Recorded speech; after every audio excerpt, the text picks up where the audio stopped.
comment. Happy for public comment. Looks like we have Dr. Saboe signed up for public comments.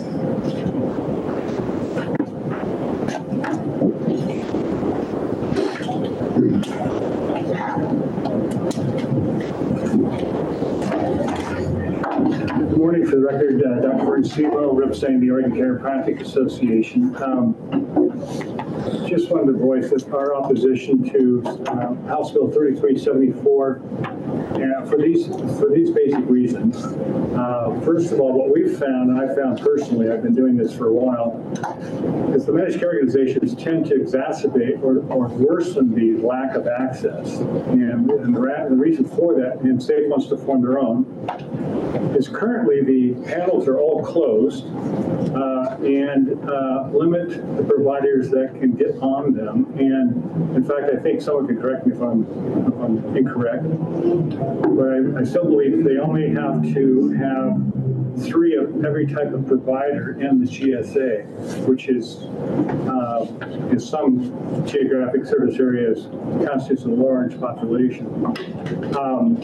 The other issue is that many of the panels, providers that are listed, it's almost like a false panel, really, they do not accept workers' comp cases. And I'll give you an example. I'll read from Dr. Dan Miller from Woodburn, Northwoods Health Center.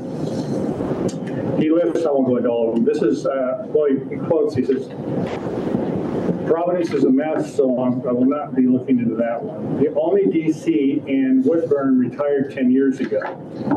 He lists a panel of 18 medical providers, nurse practitioners, medical physicians, 1 osteopath, and according to Dr. Miller, he says the only one that actually accepts workers' comp claims is Elizabeth Mark, a nurse practitioner. There's also several physical therapy clinics also do not, but they're listed. And he notes on the bottom, there are no chiropractic physicians in Woodburn, Molalla, Silverton, or Hubbard. So many of the panels really don't have providers that actually accept workers' comp, though they're listed. The other issue is the online portals to get care pre-authorized, pre-certified, additional care. It's very time-consuming, actually increases the administrative burden. Then if I'm on panel with Majoris, have been for years, I am an attending physician through the life and claim.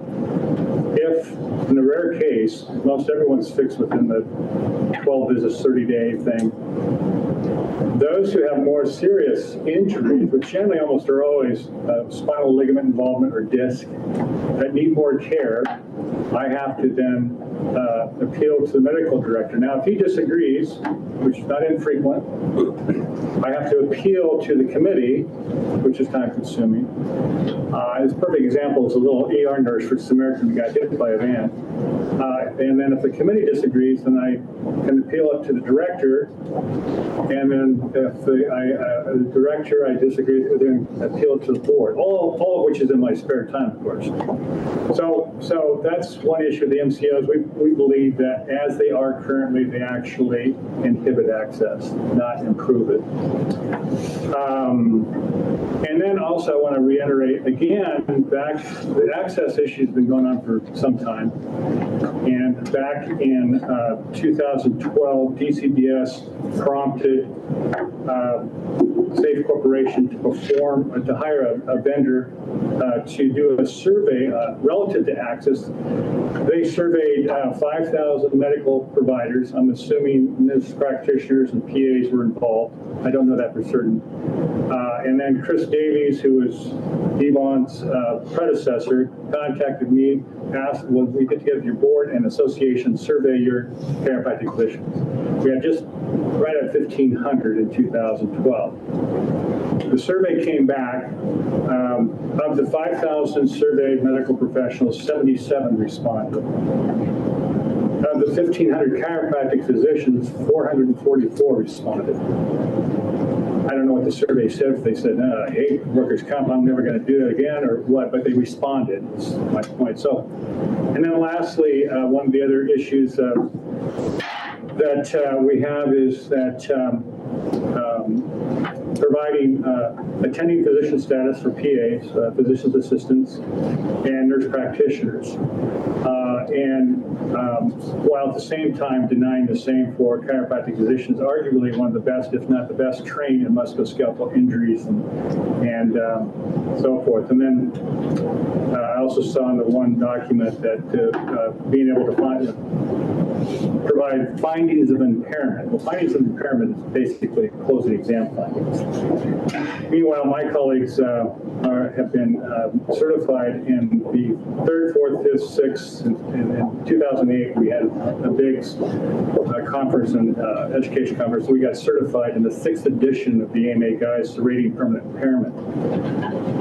And again, that speaks to our expertise. So for those reasons, we are in opposition 3374. Thank you. Thank you, Dr. Saboe. I would ask briefly, as I believe Co-Chair Priest had at a previous meeting, is there something that could fix the bill, or is there a way forward on this that could make it well acceptable? I've been thinking about that for a while. This has not been cleared by my leadership, but first of all, we must have full attending physician status for life of the claim outside the MCO. I'll explain why in a minute. And full attending physician status within the MCOs, SAIFs included. The rationale for that is just simply this. The more complicated injuries, musculoskeletal injuries, especially spine, and our forte is spine-related conditions, neck and low back, for instance, those are the two most common work-related injuries, is that they're the few that will go beyond the 12 visits, 18 visits, and then you have to get more, and then we lose our attending physician status. The problem with that is then we're not available to do a closing exam, and that's musculoskeletal, that's our expertise. So we can't provide findings of impairment, though we statutorily can do so. So the problem with that is when those cases, and we've been seeing this in the last few years, those cases are strategically, I deal with majorists, and I'm going to tell you that, are not enrolled. They're not enrolled. That means I'm not around to do a closing. The closing examination historically is then done by a physician that works for one of the IME vendors. And with what we would say respectfully, with predictive outcomes. So, providing that we have full attending physician status outside the MCO would take that away. Inside the MCO, the rationale is that, okay, the horse can get out of the barn, but he can't get out of the corral. The great majority of the people we see, we can take care of in that first 18 visits. It's the more problematic cases, okay? Well, we got to make an objective examination case for what we're saying is a significant injury. You can't just say there's a class 2 ligament tear at C2-3 in the neck. You have to show it. You have to prove it. And that's where the conversation occurs within, say, MCO. So that's the corral. When we're talking about corralling outliers, every profession has them. And then we would have attending physician status like they're suggesting with the nurses and the PAs for the life of the claim. But we're inside the MCO, so there's control. That would be a good start. Great. Thank you. Thank you. We appreciate it. Can I ask a question? Yeah, go for it. That'd be great. You had mentioned that, your appeal process to the MCOs, if you're wanting to do something, you got to appeal to the board and so on. How long does that process typically take? Just curious for my own knowledge. It varies. Yeah, sure.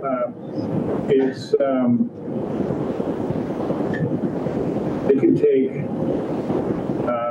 several days to a week, 2 weeks. Okay. That's good. I mean, but there's times when it's taken even longer. But yeah, Yeah. Thank you. I appreciate that. Yeah, sir. Thank you very much, Dr. Saboe. What do you do if one of your patients needs medication while you're attending? what if they're on medication? If they need it, if they need something medication. prescribed. Well, for the most part, most of the type of conditions that we see really don't need medication. If they're on medication, it depends on what that medication is. More times than not, it's just a muscle relaxant. Before it was Vicodin, and then we had an opioid problem. But those who they're on medication, we don't do anything with medication. We try to prevent them having to get on it. And for the most part, the folks that we see shouldn't be on medication because it can hinder and cause time loss. And beyond that, it's not just the opioids. Gabapentin, for instance, got all kinds of, and almost needs to be scheduled as a legion drug that because it has addictive qualities. And says non-steroidal anti-inflammatory drugs like ibuprofen. The second leading cause of peptic ulcers. 20,000 people a year die, mostly the elderly. There's still lies. And then acetaminophen, Tylenol, the leading cause of acute liver failure in this country. So we would say the reason why that even happens in the first place with what we treat is because I have a boatload of nurses in my family and PAs is they do not do any hands-on treatment. They don't do any manipulation or deep tissue work or strain, counter strain. They don't do any therapeutic exercise for the patient. They do two things. They write a script for medications or a script for physical therapy, trial course physical therapy, or both. So that's a distinction that answer your question. I understand that you don't prescribe medication, but getting that. Well, there's a benefit to that, is what we're saying. I understand. Your perspective.